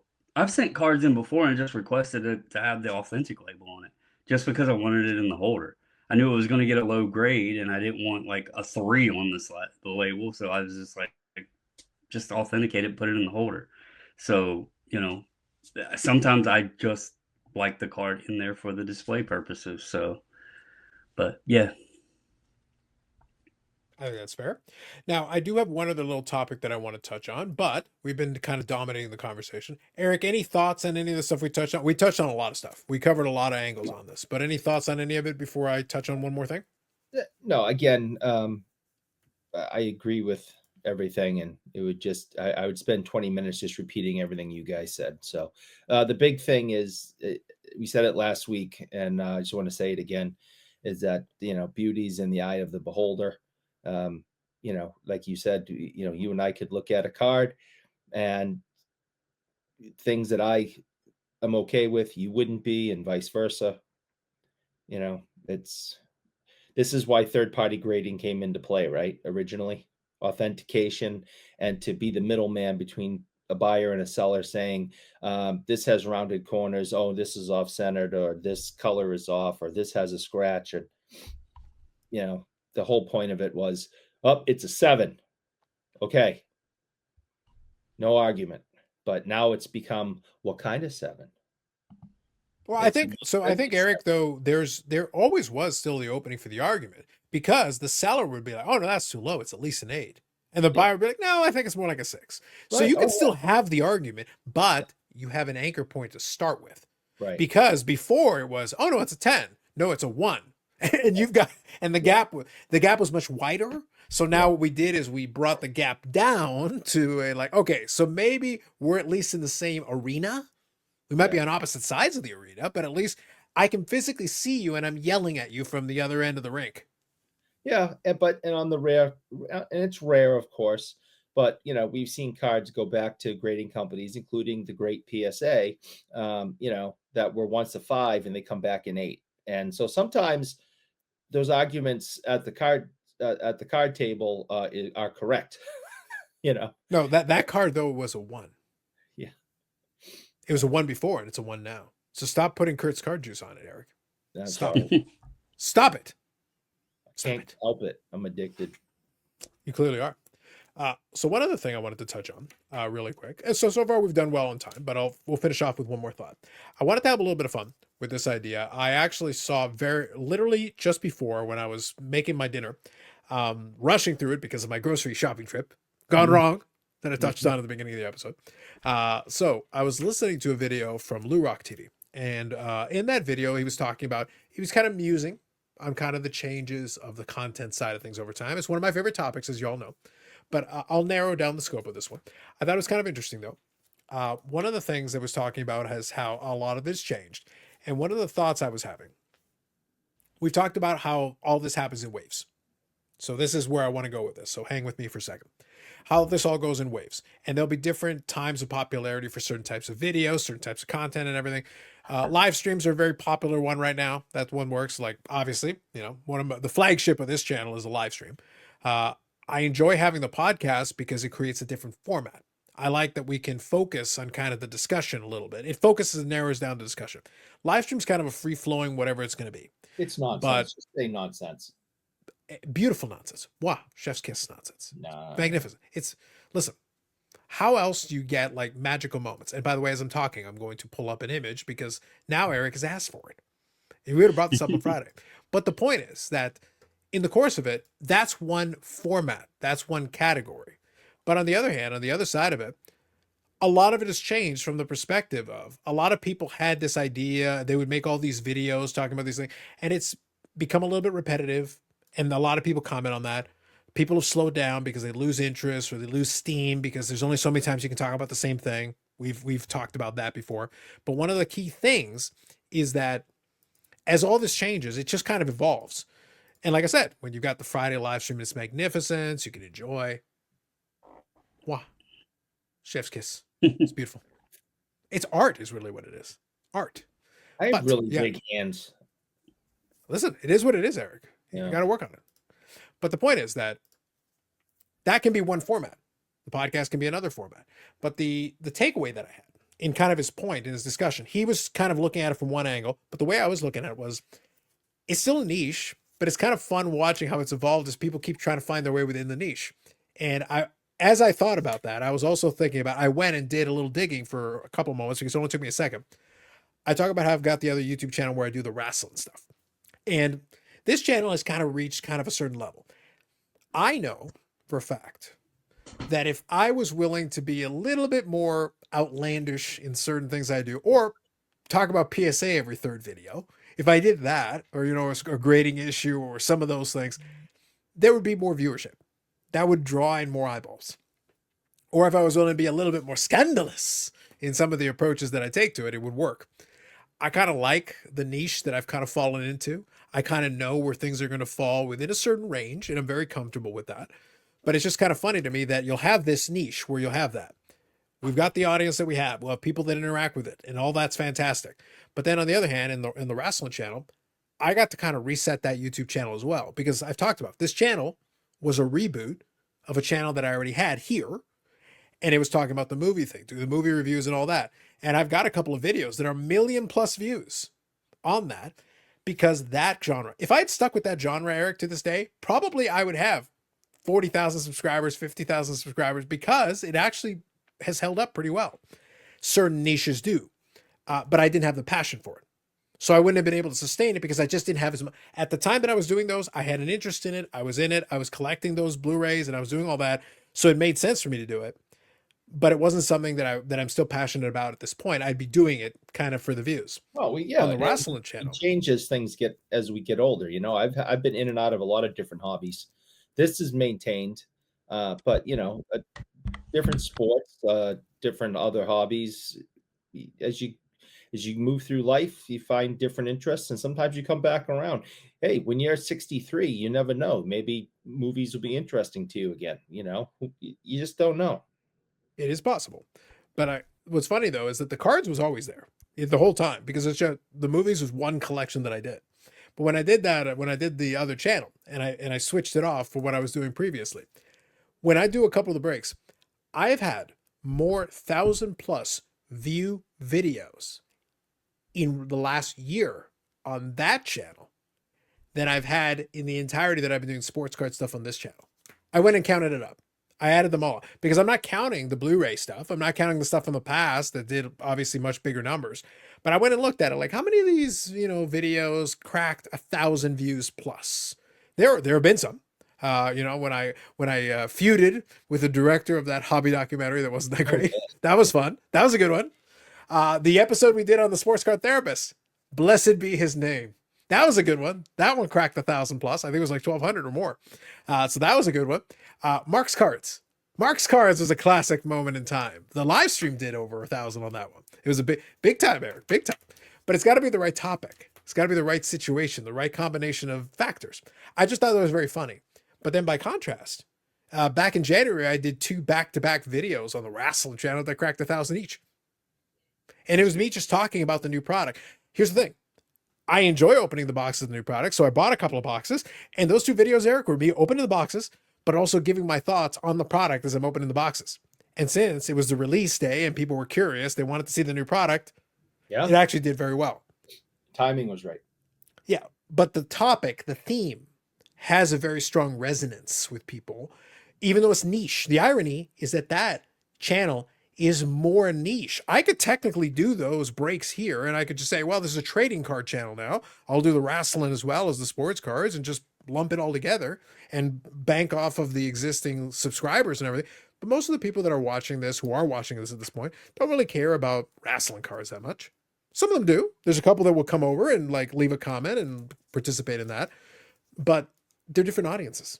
That's the reason why the LouRok thing led me down that thought was a lot of those guys are talking about baseball cards or vintage baseball cards. Right now, vintage baseball cards is the hot genre in our space.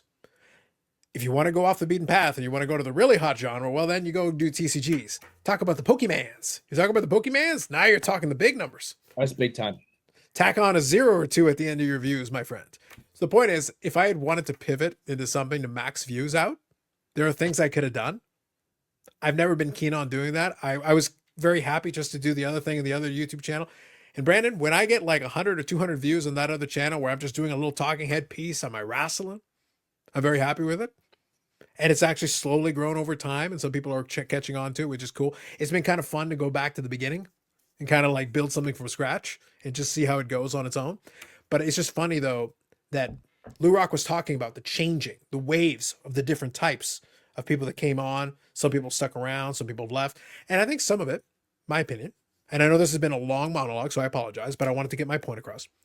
The point is, I think some of it though is that at a certain point you run out of stuff to talk about that isn't just you talking about the exact same topic for the 48,000th time. And I think that's real.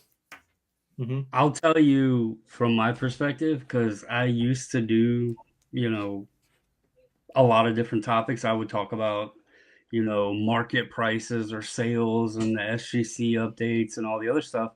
And part of the reason I stopped is because I'm not following what the prices are on stuff anymore. I'm not grading cards and selling them like I was. So that aspect of it, I'm no longer doing. As for the SGC update stuff, there's so many channels and the news and information now, they've grown as a company. Back at, several years ago, I was like the only person talking about them for the most part. There was a couple others, that would submit and stuff, but that kind of information wasn't being put out there. Today, as soon as Peter puts something on Instagram or whatever, if it's important, you're going to have a bunch of people talking about it. It's being shared everywhere. So it's not necessary to do that anymore. Um, I've tried, I've gotten off the horse a little bit since my arm's been bothering me. But I was really enjoying just going through the collection and sharing that. And that's something that I've done, on occasion previously, but I'm going to take it away from the card side, but keep it in the content side. I haven't done a video on the 540 Flips channel in probably almost a year. And there's a couple reasons that I stopped doing content there, but the one main reason is I was realizing that in that space, in the reseller space, people don't like mixed bag of content. Like I would sometimes go out to sales and record, and then I would try to do the what sold videos and everything else and mix it all up, all in the same bowl on the same channel, and it doesn't work like that in that space. So I needed, I need to figure out if I want to do videos over there again, what kind of videos I want to do, because you have to capture your audience and have content fit for an audience that enjoys that kind of topic or that kind of content. And I feel sometimes it's the same way in cards, to bring it back over here.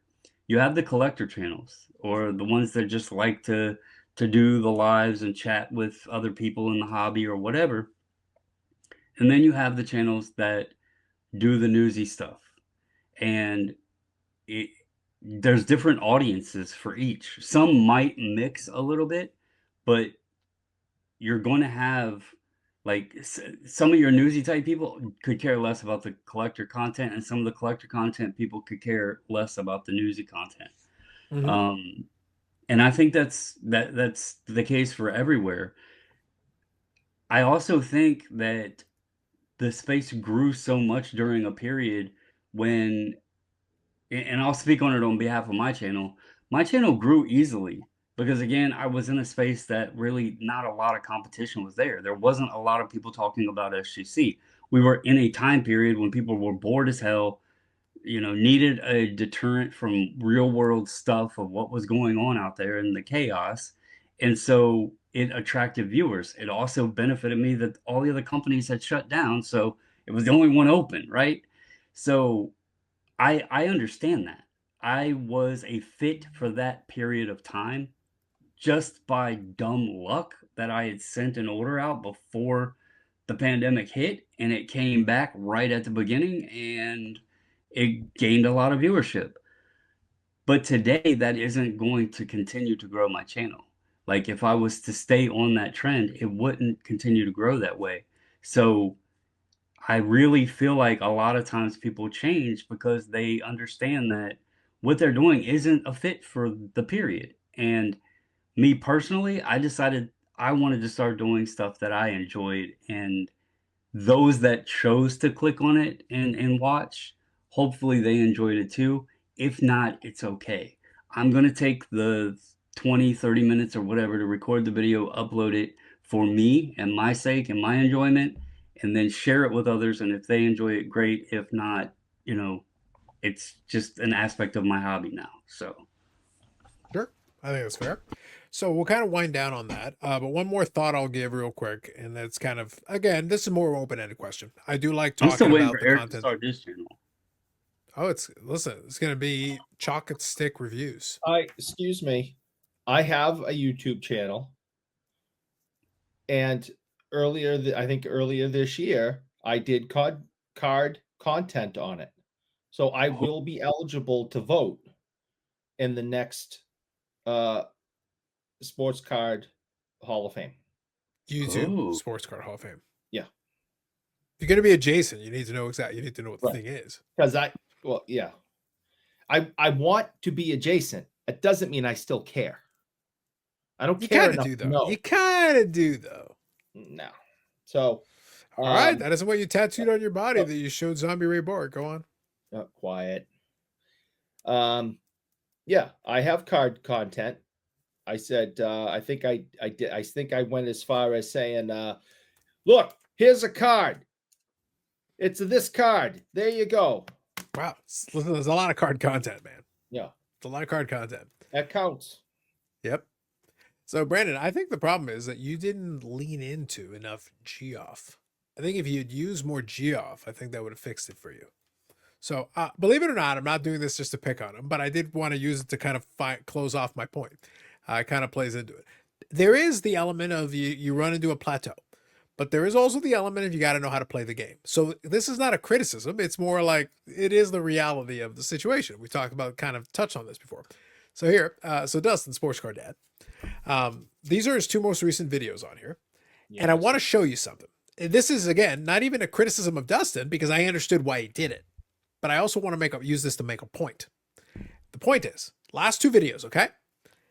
One on the bottom there is stagflation in sports cards. Do love me a good economic stagflation. We got that on there.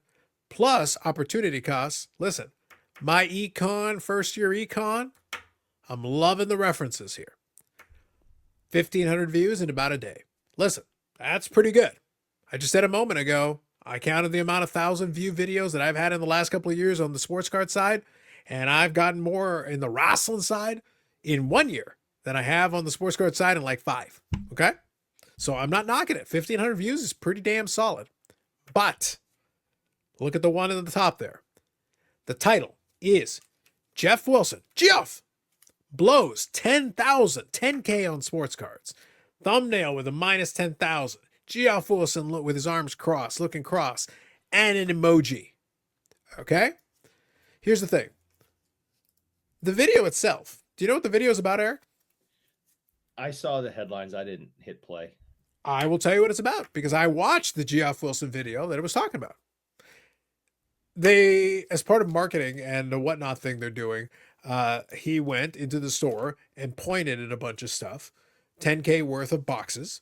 And then they said, okay, we're going to open up these boxes and see if we get our value out of it. You know, similar kind of gimmick he's done before. He opened up half the boxes, pulled some nice cards, but pulled, you know, they got a little too excited on a couple of them. But here's the thing. This is a pretty standard Geoff Wilson sports card investor video. They've done a dozen versions of this. Teapot has done a couple of versions of this on another one of the Market Movers channels. So literally they've done this gimmick. And by the way, they're going to open the rest of the boxes on the whatnot. So they're driving traffic to the whatnot. This is a marketing video to then drive people to the whatnot. Well, they'll open up the rest of it, and the cards that they pull, they're going to do as part of a giveaway. I thought It's marketing expense. thought they were going to do their own breaking platform, 24 hours a day, live. No, they said they were going to do live selling 24/7, and it hasn't happened yet. But whatnot is paying a lot of bloody money, so it'll be done on whatnot. So here's the point. Number one, Eric. Whatnot is playing a lot of bloody money.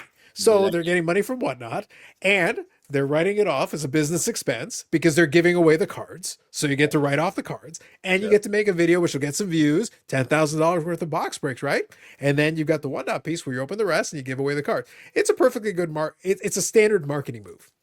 So it's hardly his most egregious video. There was nothing special about that video that was especially egregious. The thing is, Dustin used the video. Get this, hold yourself because this is going to be shocking. He used the video to make a point about the bad ROI of opening boxes versus buying singles. Brandon, what did we talk about like 25 minutes ago? That's the thing. I obviously needed to put Geoff ago, probably 250 days ago. At least many times, Brandon. The point is many times. The point is many times. If the again, to be clear, I did watch Dustin's video. Most of the time I'm not watching the video, but I saw the thumbnail. And here's the thing. I knew without even clicking the thumbnail what it was going to be about, but I was like, all right, I'm morbidly curious. I'm morbidly curious how you plan on executing on this. And the thing is, there was nothing inherently wrong with the message he gave. Nothing inherently wrong. And nothing inherent, because he used some clips from Geoff's video to kind of help make his point, to illustrate. Look at how much they spent on these boxes. Look at the cost of the box. Look at the cards they actually pulled. Value proposition, value proposition, value proposition. My point is, we had this discussion with tangible examples, real world examples, whatever, all this stuff, about 25 minutes ago on this same podcast. Maybe I should put Geoff on the front of the thumbnail because it works. It just goes to show you how popular he is. It is. But here's the thing. Dustin could have done that exact same video, Brandon, without using Geoff on the thumbnail or using him as the example. That, by the way, it's a fine example because obviously he opened the boxes and it's recent and all. I'm not saying he did anything wrong. All I'm saying is, would it have been, right now, that one's got 2,100 views in 12 hours. The last video from a day ago has 1,500 views in a day. Do you think it's a basic formula? It's cookie cutter. It's basic. Put Geoff on the front cover. Put him right there. Say, and the title is Geoff Wilson blows 10K on sports cards. No, because he didn't. Want to see the he spent 10K on a marketing expense, most of which he'll get back, if not all of it. The 10K blown. Yes, correct. They want to see Geoff blow 10K. They're there for the popcorn and the train wreck and someone that is successful in the hobby losing their ass. Like, they're cheering. It's money. Like, it's the money. Hate watch. The second you did it, it's money. Is what it is. Yeah, it's hate watching. And unfortunately, on all social media, not just YouTube, the train wrecks, the drama, all of that stuff, the algorithms are created to pump that stuff out. So it's unfortunate, but you mentioned looking at your channel and your videos. The craziest thing for me is some of my best videos are when I've done videos talking about eBay updates. And my dumbass decided when I got into reselling and I was going to be eBay selling all the time, that I was going to create a whole nother channel, when it should have smacked me right in the face that eBay updates and eBay, I guess, in general, does really well on this channel. So I don't know why I ever created a second one. I should have just mashed it all together. Because that's some of my best videos is eBay. Yeah, eBay. Like, it looks like if I have eBay in my thumbnail, the video does well. Listen, my shocking revelation takeaway is I didn't realize you and 540 Flips were the same person. I was shocked. I know. I was scandalized. Well, 540 Flips looks a lot different because it's been a while since I've done a video. I think this is probably much longer now. I was scandalized. I'm not sure how I will personally recover from this psychologically. Good curiosity there. Now, while he's doing that, so Eric, my point is not even to look, I don't mind poking fun at Dustin. Lord knows I enjoy it. But this isn't even a criticism. Honestly, he's playing the game. He's playing the game. And he's playing the game and it works. The proof is in the pudding. It has been done many a time. And Neo also talks about it sometimes when we have a little bit of fun on the Discord, because the thumbnails, the titles, all of it plays into it. And maybe, like I said, maybe my problem, Eric, is I just don't care enough to play the game often enough. There have been moments where I have had a little bit of fun with it. And by the way, for the record, I would say that thumbnail and that title, technically not clickbait. Because in the video, Geoff is opening 10K worth of boxes. And at the moment, he is not getting anything out of it yet. He will, by the time it's all said and done, between the offshoot, the write-offs, the business part of it, and whatnot kicks in for, doing the live and everything, he will get his money back. That's not an issue. But technically, for the moment, he is down 10K. That is true on those boxes. Not wrong. Aren't they using like most of your channels that are getting a lot of views and stuff? Aren't they using like programs that kind of optimize your search words and keywords and SEO. Yeah, yeah. titles You and can use stuff that'll like give you the right SEO yeah. See, terminology I've and stuff. Yeah. never even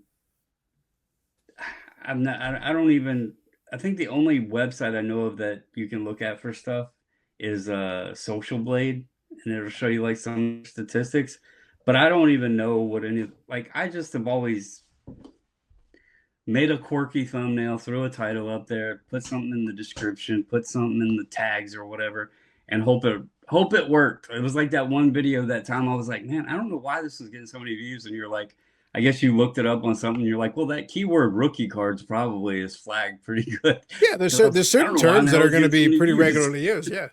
Well, look, I just said a moment ago when I talked about the other channel, I did the two videos that were back to back, very successful.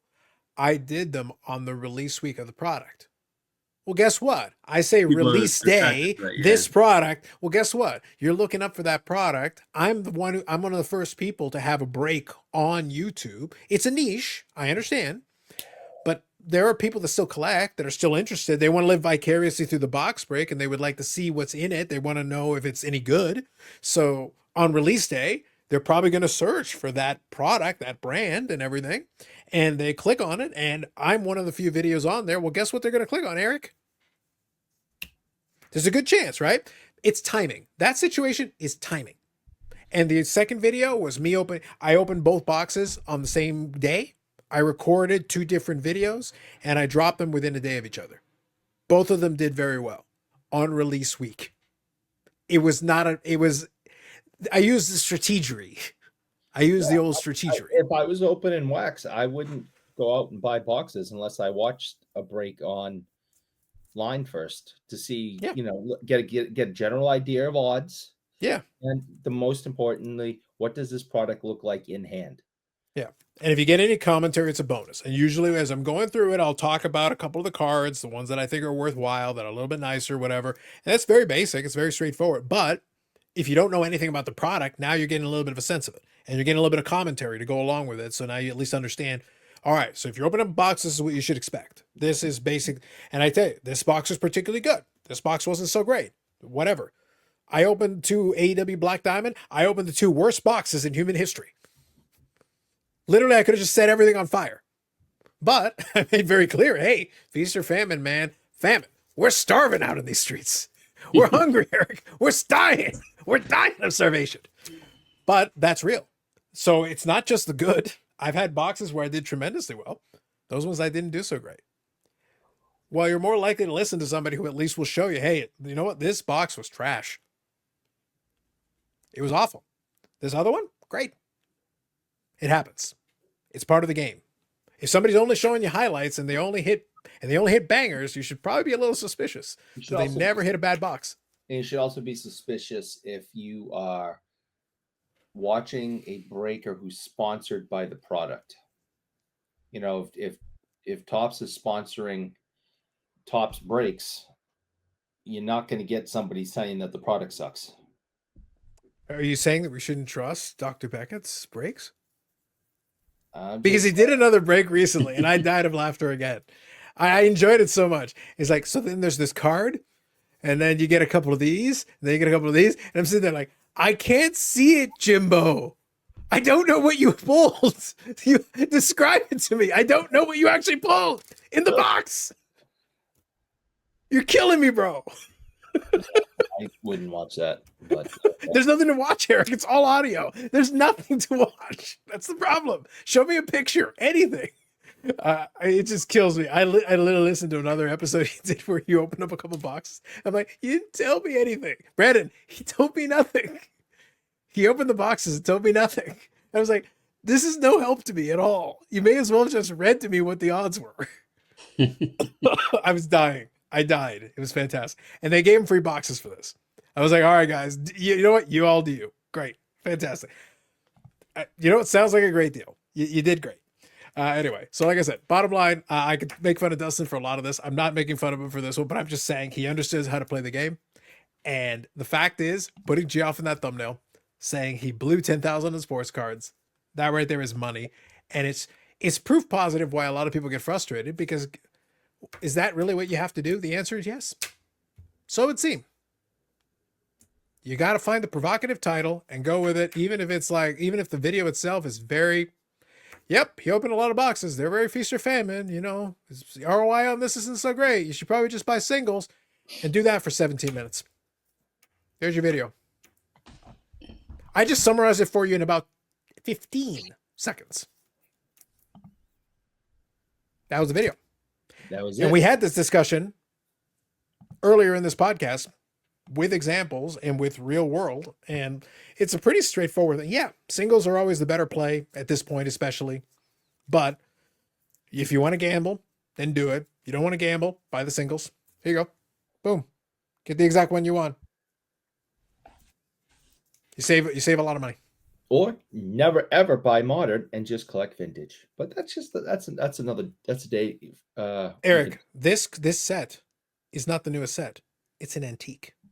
Oh, it's an antique. This is antique. Oh, okay. This is like ancient. Ancient. Yeah. All right. This is so 2 weeks ago, man. Yeah. It's basically the same as your 71, 72 Apiches. Ancient. From the olden times. See? And I bet they don't have any of the shininess. Ooh. They're not shiny at all. I'm very disappointed. There's no shine. They would be if you shellac them. Maybe that's what I'll do. Mm-hmm. That Ed Giacomin card, I'll just go and shellac it. Shellac the damn thing. Shellac all of it. All right. On that bombshell. So bottom line, y'all do you. Hopefully, if you are someone who makes videos, just to put a button on this, make whatever you like. But just be happy. You need to make it because you want to. Because if it's just about getting the millions of views, well, then make videos on the Pokemans. That might work better for you. I'm just throwing it out there. Maybe go to another genre. You make a couple of videos on the Pokemans. That might work out. Hey, they are Pokemans creators with millions of subscribers. You know who's got 1 million subscribers in sports cards, Eric? Nobody. Not a damn soul. You want 1 million subscribers? Go to the Pokemans. Go to the Pokemans. You want to talk about Cheeto Zards, shiny antiques, and silly cards of the week? Then we got you. All right. So that's it. Episode 122 here. Thank you to Brandon, Bobbles and Ball Cards, formerly 540 Flips, because he killed the original 540 Flips and replaced him like a pod man. Mm-hmm. Pod people. Look it up. Eric Sanderson, he's the original because he couldn't even get rid of the original. He wanted to, but he couldn't. He tried. You can see some of his musical stylings on Fridays. That's not true. I lied. But I bet if I said the musical stylings were included by Geoff Wilson blowing $10,000 in sports cards, you'd watch. I bet I could put that on the thumbnail and y'all would watch it. People would watch that. Totally. Just saying. If you got any comments on anything we left, by the way, feel free to throw in and chip in some comments on any of it. We had a couple of varied discussions this week. This week, there wasn't one set topic, but I did want to have a little bit of fun with a few of them. I'll include links in the description if any of these come to mind, of anything in particular that I feel would be worthwhile throwing in there. But otherwise, yeah, we're having our fun. So good luck to Dustin on his next Geoff Wilson thumbnail. May it be as successful, because they all are. Brandon, I'm half tempted to put Geoff Wilson in the thumbnails just for no reason. Yeah. Like literally not explaining, like just no context. Just throw him in there. Like he can look on disapprovingly and be like, why did you put him on the, because I was hoping you'd click on it. Yeah. And it worked. So there's a warning for you. If I did it, that's why. Eric, they had to watch the whole podcast to find out why I did it. Yeah. That's it. All right. So that's it. Complaints and everything can be given to Sanderson or on Instagram. What's that? You have a picture of him with just thanks, Geoff. And then see how many hits we get. I think it might be the play, man. And then somebody will be like, why did you got to watch all the way to the end. And only then would everything be explained. Yeah. Anyway, so hopefully you enjoyed. We also did our little pickups. So hopefully you enjoyed that. We actually showed some cards. I may never do that again. We'll see.